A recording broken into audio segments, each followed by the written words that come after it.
Mas tem muita coisa realmente para acontecer até lá. Bom, 7 horas e 27 minutos, estamos recebendo Zenaide Rodrigues, que é diretora pedagógica da International School de Cuiabá. Zenaide, bom dia, querida. Bom dia, prazer estar aqui. Tudo bem? Tudo bem. E ótimo, bom estar contigo por aqui. Vamos falar aqui sobre a primeira escola, né?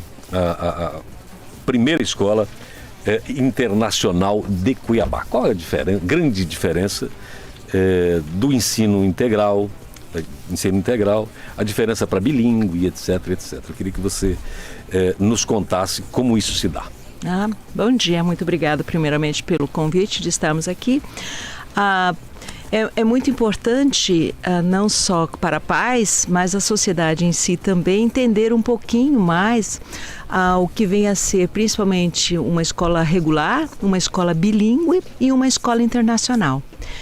A proposta da escola bilíngue, na realidade, surgiu em décadas atrás, onde a população, vinda de diferentes países, tipo Japão, Alemanha e tal, fundaram grupos, principalmente em São Paulo, por exemplo, onde as crianças precisavam estudar numa escola que tivesse uma própria língua. Então, por exemplo, a escola a hebraica, a escola a alemã, a escola inglesa e assim por diante. Então, essas comunidades de imigração começaram a reunir seus filhos em determinadas escolas que precisavam trabalhar a língua, continuar essa cultura.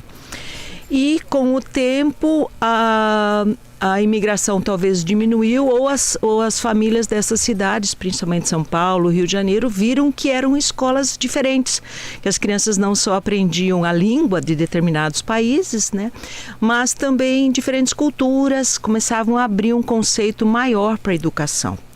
E as famílias começaram a ser integradas a essas escolas, em muitas dessas cidades, e fundou-se então o conceito da escola bilíngue, onde ela não só aprende a língua nativa, o português que seja, mas também outras línguas. Tipo, nós temos a escola, uma escola em São Paulo que a criança aprende, por exemplo, ela tem o português, ela tem o inglês, ela tem o hebraico, e além de outras línguas. Então, muito importante, não só a língua, mas a gente fala do plurilinguismo hoje, que não é, você não trabalha só um conceito de línguas, mas você trabalha um conceito de culturas num mundo tão globalizado. Porque hoje você está em Cuiabá, Mato Grosso. Amanhã você ou seu filho, de repente, estão num outro país ou trabalhando com outras empresas onde as pessoas vão falar outras línguas e têm outros costumes, Para fechar, você estava falando sobre negócios, Hoje, se você não basta falar a língua de quem você está negociando da empresa, você também tem que entender esses costumes, essa cultura, para quem você dá a mão, para quem você não dá, qual a proximidade. Comportamento errado pode colocar o negócio abaixo. Exato. Um comportamento diferente, uma palavra já pode ofender alguém. Ofender. Às vezes você pensa que está fazendo culturalmente algo bacana e nem sempre é aceitável, E com esse conceito... Encontrar um americano, um abraço forte. Mais britânico ainda. Alemão também. E aí houve um conceito, um boom nas escolas, no Brasil principalmente, onde viu-se que a necessidade do inglês principalmente, ou de uma outra língua estrangeira, que foi negligenciada às vezes pela escola por não ser um ponto principal na linha de educação, no conceito, o termo bilíngue. E com essa situação no Brasil afora, até por uma estratégia às vezes de marketing e divulgação, as escolas começaram a usar uma terminologia bilíngue, escola bilíngue, sem nem sempre todas as escolas entenderem o que é ser realmente uma escola bilíngue. E a comunidade, os pais, porque cada um na sua área, Aquele que é na área de saúde, ele é expert em saúde, quem é educação entende, mas o outro o conceito é muito amplo. E com isso foi se colocando no Brasil afora justamente uma aula mais de uma língua, ou um contraturno, ou 2 aulinhas, e nesse sentido que não é uma verdadeira educação bilíngue, Então, os educadores do Brasil inteiro começaram a se reunir há uns 3, 4 anos já, justamente tentando entender e colocar normativas a nível nacional do que é realmente algo e do que não é, o que é verdadeiramente uma escola bilíngue, né? Isso a nível nacional, né? Participei de muitos debates, universidades, educadores, e aí a nível nacional está uma lei para ser aprovada, já foi para o Congresso a nível nacional, deixando muito claro para as escolas, para a comunidade escolar, para pais, famílias, né? Para a comunicação, o que vem a ser e quais os pré-requisitos e todos os detalhes. Então, uma escola bilíngue, ela não pode ofertar somente para alguns alunos, tem que ser integrada. Uma escola bilíngue não pode ser uma aula mais de uma língua, inglês, francês, alemão, qualquer outra língua, segunda língua, né? Uma escola bilíngue, ela tem que ofertar, se tem até o ensino médio, ela tem que cobrir até o ensino médio. Os professores dessa escola, eles têm que ter uma certificação, e não é simplesmente ter uma certificação, mas qual é a certificação, qual é o nível. Porque, por exemplo, a gente segue um quadro comum de referência para línguas, que foi algo montado por muitas universidades na Europa há muitos anos, porque justamente ninguém sabia quando um profissional te entregava um currículo e dizia: eu tenho inglês fluente, ou eu tenho francês nível avançado, ou meu alemão é intermediário. Era muito confusa esse conceito de língua. Até hoje os departamentos de RH, entrevistas e tal, já estão se adequando mais.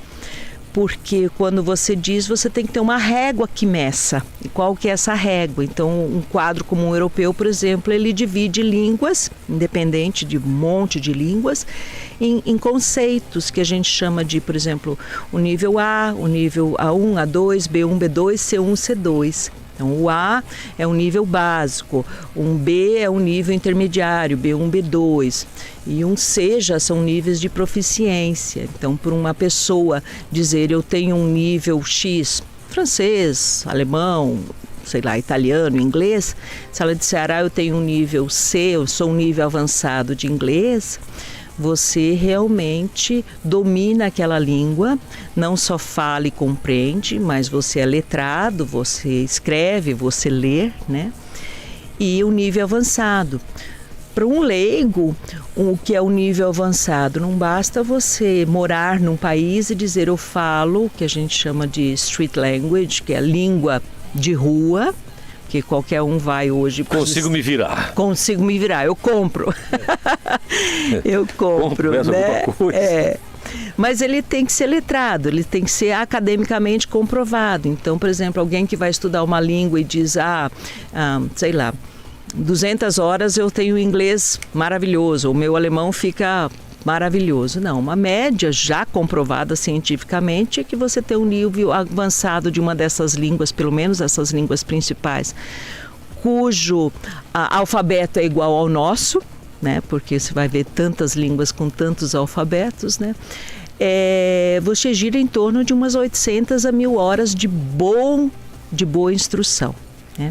Mas voltando para as escolas bilíngues, o que estava acontecendo era esse conceito muito distorcido no Brasil inteiro. Então, muitas universidades, educadores e tal, fizeram um documento após muito estudo, muito debate com a sociedade, com educadores, universidades, e foi para o Congresso esperando a ser uma aprovação.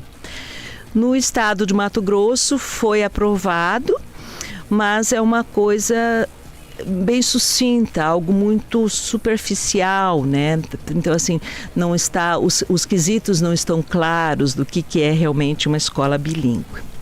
E a principal diferença que a gente vê de um bilinguismo ou plurilinguismo e uma escola internacional é uma escola internacional quer, primeiro, ela trabalha com um currículo não só baseado no currículo brasileiro, que é a BNCC, porque o Brasil determina que assim seja, mas também trabalha com outro currículo. Por exemplo, o currículo internacional que segue de Cambridge International hoje na Europa, ele foi remodelado tudo em 2020. Porque é visto que o currículo que demora muito para ser remodelado, tipo num curso da universidade. Às vezes você tem um curso que o currículo está há 20 anos, a mesma coisa. A necessidade do mercado de trabalho de 10 anos atrás não é mais a mesma de hoje. Muda-se muito rapidamente, né? 7h37. Lorenberg. Diretor, antes de mais nada, registrar nossa alegria. Muito obrigada. Eu estava acompanhando cuidadosamente, até para poder aprender um pouco mais. Se eu não entendi direito, a senhora, por favor, me corrija. A senhora falou que tem 3 tipos de escolas. Uma delas, a escola internacional. E nessa escola internacional, não basta tão somente ter um certo conhecimento de uma língua A, B ou C naquele país que fala como o nosso, por exemplo, a língua portuguesa. Mas é preciso também conhecer a cultura daquela língua que eu estou dizendo que tem um nível avançado. É isso que eu entendi. Além dessa questão que eu estou mencionando, ora, imaginemos hipoteticamente, diretora, e a senhora vai me corrigindo sempre, imaginemos hipoteticamente que eu seja muito bom em grego. Falo e aprendi isso há 15, 20 anos. Mas nunca tive mais contato com nada que diz respeito à cultura grega. Não, fiquei muito distanciado durante esses 15, 20 anos que eu supostamente aprendi essa língua. E aí, nesse caso, eu tenho um conhecimento da língua avançada ou eu não estou preparado para ministrar aquela língua, uma vez que na cultura eu estou distanciado em tese? Eu gostaria muito de ouvi-la a respeito dessas duas questões. Se não foi muito claro, a senhora, por favor, me corrija. Eu espero poder estar à altura de responder tudo isso. Bom, o primeiro que você me perguntou, né? Obrigado por esse bate-papo, que eu acho muito mais interessante do que ser imperativo e um só conversar. É justamente, você estava falando sobre as escolas bilíngues, é isso, né? E uma escola internacional. Então, a escola internacional, ela almeja que crianças desde, vamos imaginar, 2 anos até os adolescentes, eles estejam inteirados não só interagindo com outras famílias, porque não é só a criança, quando você envolve uma escola, você está envolvendo a família. Não só com a cultura local, pais, familiares, por exemplo, de Cuiabá, mas também pais e familiares de outros países. Então, nós sabemos que hoje nós estamos recebendo pessoas de outros países, né, para trabalhar em Cuiabá, executivos e tal. E que geralmente a necessidade destas pessoas é tipo assim, às vezes eles ficam 2 anos num país, depois 2 anos eles vão transferidos para outros países. E as crianças, elas precisam desse currículo que hoje elas estão, sei lá, no Brasil, amanhã elas podem estar, sei lá, na Grécia, né? E um currículo internacional é justamente aquele currículo que, primeiro, nós estamos falando sobre currículo, ele enfoca as necessidades atuais.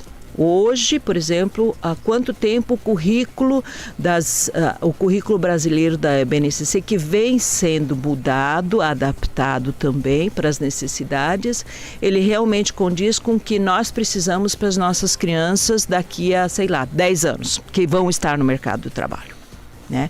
E não vão estar concorrendo somente com alguém de Mato Grosso, mas a concorrência está vindo a nível global, né? Não só presencial, mas online. O currículo internacional, por exemplo, europeu, ele foi reformulado em 2020. Então, a partir de 2021, todo o currículo é novo, porque é feito um esforço muito grande desses países no sentido de ver o que é que nossos alunos, o que é que nossas crianças precisam começar a melhorar, a entender, para estarem prontos para daqui a uns anos. Que a gente vê os conceitos que são, por exemplo, um adulto ou uma criança, um adolescente mais crítico, mais construtivo, mais questionador, e não chegar em sala de aula e ler livros e responder provas, que ele tenha uma inteligência emocional, que ele esteja apto a conduzir desafios e também atritos, porque não adianta você ter um monte de conhecimento e você não saber lidar com uma sociedade, com um grupo no seu trabalho, né? Um controle emocional também. Ser criativo, o mundo pede por pessoas que saiam da caixinha e sejam criativos para soluções. O problema existe, qual é a solução? E geralmente a solução é aquela pessoa que o tempo inteiro foi estimulada a criar, a pensar diferente. Então, eu acho que isso que vale muito na escola internacional. Ela está sempre usando um currículo maior, mais amplo, mais questionador, que a gente chama de inquiring, o tempo inteiro estimulando para que não seja centralizado no professor, mas geralmente seja feito um grupo, né? Que tenha mais respeito pelas diferentes culturas. Então você tem sei lá, um japonês ou um coreano ou alguém na turma também que se aprenda mais com essa cultura. Que, por exemplo, na International School a gente teve esse primeiro semestre. Primeiro, a gente trabalhou, porque são tópicos, você gira em torno de tópicos. Então, se você está falando sobre, sei lá, animais, então em ciências é sobre animais, matemática vem a ser sobre animais e as necessidades no mundo global. Aí foi trabalhado, por exemplo, a cultura cuiabana, aprender a cantar o hino, a comida cuiabana, para quem não é daqui.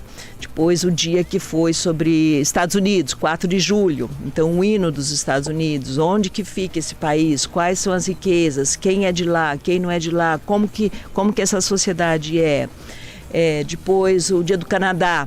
Então vamos aprender um pouco sobre o Canadá e integrar. O que é aquela folha do Canadá? Né? Qual que é a produção do Canadá hoje em dia? O que o Canadá está aberto? Que línguas que fala esse país? Então você vai envolvendo diferentes países e culturas para o conhecimento, para essa criança não entender. Agora é aula de geografia, eu vou aprender o mapa do não sei qual lugar, né? Então essa é a principal diferença de uma escola regular, de uma escola bilíngue verdadeira, que é aquela que todas as matérias são dadas também na outra língua, independente de qual língua seja, além da língua do país. Então tem que ser todas as matérias para todos os alunos em todas as séries, né?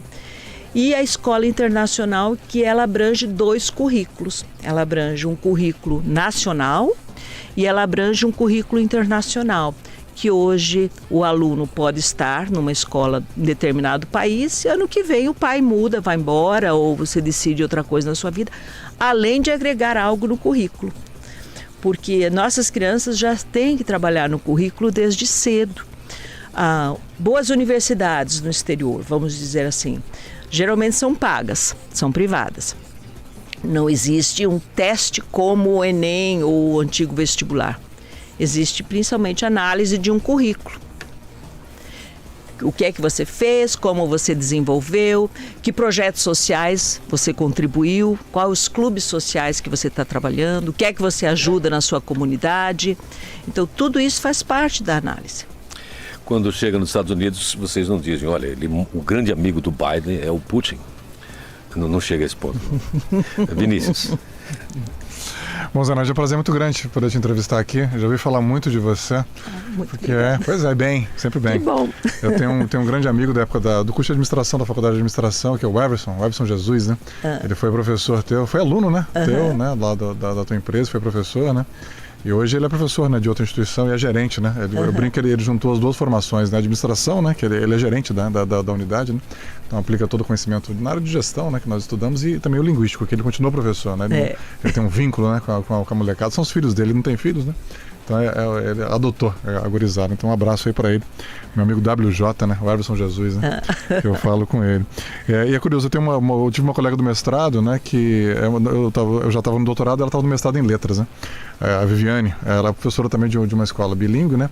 Aí na aula de inglês, entra falando inglês e sai falando inglês. Não fala português em momento algum, né? Ela falou para mim, né? Aí disse que uma aluna chegou para ela e falou: professora, a senhora fala português, né? A senhora sabe falar português? Chegou para ela. Acho que ela é estrangeira, né? Ela deve ter defendido já essa amiga minha, que dela era mestrado, é mais rápido, né? Mestrado do que o doutorado. Mas o que eu quero te perguntar, minha amiga, na escola pública, né? Eu vi uma estatística que só 5%, né, da população brasileira tem proficiência em inglês mesmo, né, seguindo padrões internacionais, né? E todos nós aqui estudamos inglês, né? Porque é obrigatório na escola pública, né? Então, o que falta, né, para chegar naquele sonho, né, do senador Cristóvão, né, que o Brasil só será uma nação quando o filho do empregado estiver na mesma escola do filho do patrão, né? Sabemos que ainda é algo muito elitizado, né? Essas escolas bilíngues são muito caras, né? E os cursos de idiomas, né, como o teu, são muito caros, né? Tem esperança, né, de um ensino assim bilíngue na rede pública? Eu sou defensora, eu estudei em escola pública, né? Quando eu era criança, meus pais me tinham numa escola privada e eu achava que o conceito era muito restrito. Então eu me lembro que eu pedi para meus pais na época, eu disse eu preciso estudar para uma escola pública estadual. Na época a gente estudava e eram ótimas escolas. Eu acho que o problema não está somente na escola pública, e sim a gente tem que começar pela base, que é justamente a qualificação e a valorização da educação no país. Um país que quer ser desenvolvido e se desenvolver, se não começar a prestar mais atenção, principalmente na educação, ele nunca vai chegar nos seus propósitos.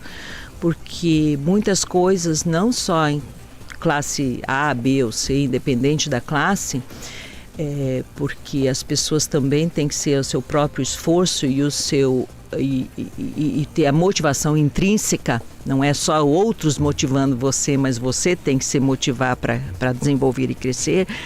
Mas primeiro, é investimento realmente em educação, que a gente sabe que é o primordial de um desenvolvimento de um país, que é o que, por exemplo, a China implantou 15 anos atrás, que as crianças chinesas deveriam realmente aprender inglês de uma forma formal.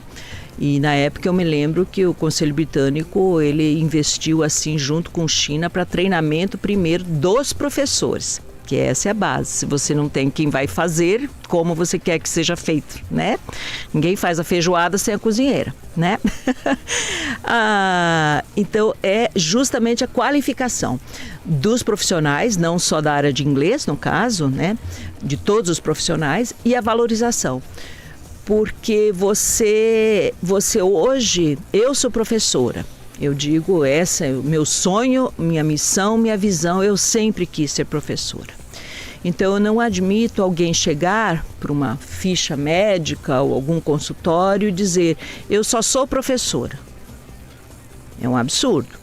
Então, quem trabalha comigo, eu sempre falo, nós somos educadores, nós somos professores e essa é a nossa profissão. Eu não vou na outra área de direito e vou dizer porque eu sou, sei lá, tenho mestrado ou doutorado, eu vou advogar. Eu não sou, né, esse profissional. Porque outros profissionais chegam e acham que vão poder dar aula, simplesmente porque tem determinada graduação. Então, para poder realmente ser um professor, você tem que ter muito mais do que conhecimento. Você tem que ter didática, você tem que ter uma metodologia e eu acho que principalmente você tem que ter paixão. E para alguém se apaixonar por algo, ele vem do emocional, ele precisa ser valorizado. E na nossa sociedade, o educador não é valorizado. Você vai no Japão, um educador é reverenciado, é um professor. Você vai na Inglaterra, até nas universidades, conforme a universidade que você caminha, o único que pode caminhar na grama dentro do college é o professor. Então significa, mesmo que ele esteja andando de bicicleta, né? Você vai em Cambridge, né? Mas o único que pode pisar ali é um símbolo, né? Você está sendo reverenciado como um educador. Sem o educador, o Brasil não vai, nenhum país vai, né? Todas as profissões, a gente tem aquela frase, né? Toda profissão começa pelo professor, né? Eu vejo, com 40 anos de Cuiabá e Mato Grosso, eu vejo vários projetos já terem tentado ser implantados. Eu, pessoalmente, já com a Universidade de Cambridge, já tentamos levar isso, inclusive para governo, mas de forma realmente com treinamentos específicos, com qualificação realmente. A primeira coisa, se você me perguntou sobre línguas, é o professor ter essa língua e dominar essa língua. Como que você vai ensinar algo que você não domina, né? Então são vários quesitos e é uma longa, é alimento ali para pensar para muito tempo. Mas a educação tem que ser investida. Zenaide Rodrigues, diretora pedagógica da International School Cuiabá, deixa a senhora à vontade para fazer qualquer consideração. Pois não. Muito obrigada. Eu só gostaria de agradecer principalmente, né, aos ouvintes também, por esse objetivo de tentar entender o que é uma escola internacional. Eu vejo que a gente trabalha com tudo isso. Nossas crianças, por exemplo, elas é inglês o tempo inteiro. Sempre são, por exemplo, são 3 profissionais numa sala. Um que é o tutor principal, que fala inglês, só dá aula em inglês. Então, desde os 2 aninhos, eles têm matemática, português, inglês, ciências, que são as bases. Você precisa de base, não precisa encher um currículo de muita coisa, faça pouco, faça bem feito, né?